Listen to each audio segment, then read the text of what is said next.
بخل اور کنجوسی کرنے والا کس کو محروم کرتا ہے اور اللہ کی راہ میں انفاق کا مطلب کیا ہے؟ آئیے جانتے ہیں ان سوالوں کے جوابات کے بارے میں ہمارے آج کے اس ایپیسوڈ۔ اعوذ باللہ من الشیطان الرجیم، بسم اللہ الرحمن الرحیم۔ محترم ناظرین، سلام علیکم ورحمۃ اللہ وبرکاتہ۔ سبیل قرآن کی جانب سے پیش کیے جانے والے اس تفسیری پروگرام میں ایک بار پھر آپ کو خوش آمدید کہتے ہیں۔ آج ہم سورہ محمد کی آخری آیت یعنی آیت نمبر 38 کی تفسیر لے کر حاضر ہوئے ہیں۔ تو آئیے سب سے پہلے اس آیت کی تفسیر کو جاننے کے لیے اس کی تلاوت اور ترجمے کو غور سے سن لیتے ہیں۔ کتاب انزلناه الیک مبارک لیدبروا آیاته ولیتذکر اولو الالباب۔ بسم اللہ الرحمن الرحیم۔ ها أنتم هؤلاء تدعون لتنفقوا في سبيل الله فمنكم من يبخل ومن يبخل فإنما يبخل عن نفسه والله الغني وأنتم الفقراء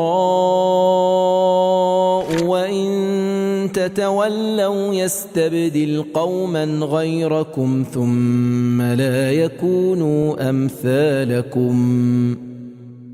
دیکھو تم لوگ وہی تو ہو کہ خدا کی راہ میں خرچ کرنے کے لیے بلائے جاتے ہو، تو بعض تم میں ایسے بھی ہیں جو بخل کرتے ہیں، اور یاد رہے کہ جو بخل کرتا ہے تو خود اپنے ہی سے بخل کرتا ہے، اور خدا تو بے نیاز ہے اور تم اس کے محتاج ہو۔ اور اگر تم خدا کے حکم سے منہ پھیرو گے تو خدا تمہارے سوا دوسروں کو بدل دے گا اور وہ تمہارے ایسے بخیل نہ ہوں گے۔ بہترین تلاوت اور ترجمے کو سن لینے کے بعد اب آئیے آیت نمبر 38 کے نکات کو بھی غور سے سن لیتے ہیں۔ کتاب انزلناه الیک مبارک لیدبروا۔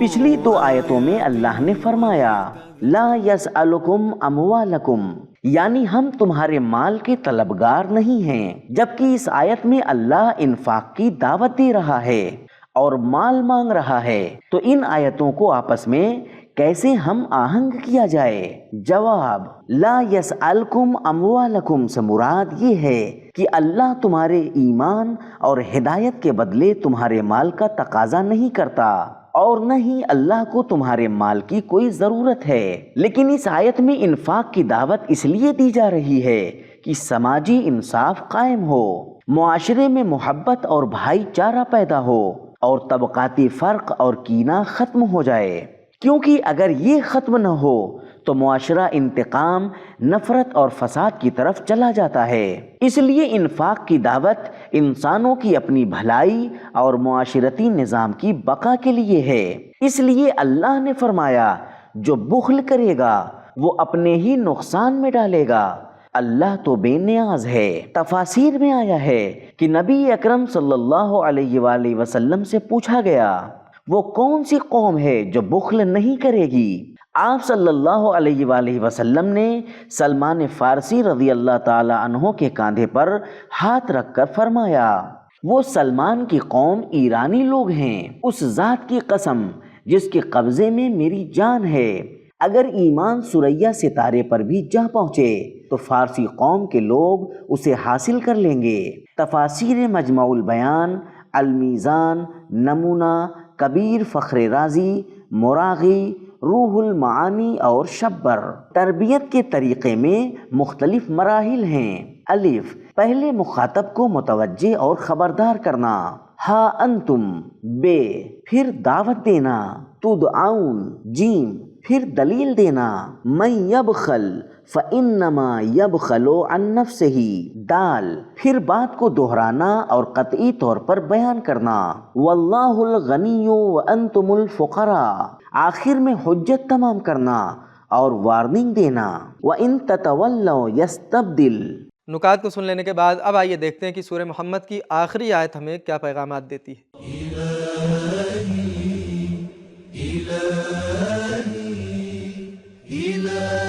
پیغام نمبر 1، تبلیغ میں کبھی کبھی سامعین کو پہلے متوجہ اور حساس بنانا چاہیے۔ نمبر 2، جتنا ہو سکے اپنی زندگی میں انفاق کریں، کیونکہ وارث آپ کا مال اس طرح خرچ نہیں کریں گے۔ نمبر 3، اللہ کی راہ میں انفاق کا مطلب خالص نیت سے خرچ کرنا ہے۔ نمبر 4، لوگوں کو انفاق کی دعوت دی جائے لیکن ان پر زبردستی نہ کی جائے تاکہ وہ دل سے فیصلہ کریں۔ نمبر 5، جو بخل کرتا ہے وہ دوسروں کو نہیں بلکہ خود کو اللہ کی قربت، عزت اور مقبولیت سے محروم کرتا ہے۔ نمبر 6، بخل کا تعلق دل کی حالت سے ہے، مالداری سے نہیں۔ بہت سے مالدار لوگ سخی ہوتے ہیں۔ نمبر 7، انفاق کی دعوت اللہ کی محتاجی کی دلیل نہیں۔ نمبر 8، دعوت میں لوگوں کو مغرور نہ کیا جائے بلکہ اللہ کی بے نیازی اور انسان کی محتاجی یاد دلائی جائے۔ نمبر 9، تبلیغ میں خوشامد سے پرہیز کرنا چاہیے اور اللہ کے احکامات کی عظمت کو برقرار رکھنا چاہیے۔ نمبر 10، اللہ کے احکامات تمہارے چھوڑ دینے سے ختم نہیں ہوں گے، اللہ دوسری قوم کو لا سکتا ہے۔ نمبر 11، ماضی کے واقعات سے سبق لینا چاہیے اور مستقبل کی فکر بھی رکھنی چاہیے۔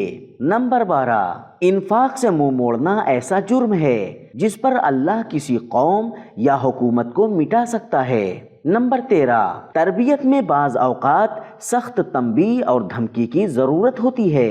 نمبر 14، زمین اللہ کے نیک بندوں سے کبھی خالی نہیں رہے گی۔ نمبر 15، اللہ کے نزدیک اصل اہمیت فرما بردار بندوں کی ہے، کسی قوم یا فرد کی نہیں۔ تو محترم ناظرین، آج کے ایپیسوڈ میں ہم نے یہ جانا کہ بخل کرنے والا انسان دوسروں کو نہیں بلکہ اپنے آپ کو اللہ کی قربت، عزت اور مقبولیت سے محروم کرتا ہے، اور اللہ کی راہ میں انفاق کرنے کا مطلب یہ ہے کہ انسان خالص نیت سے خرچ کرے۔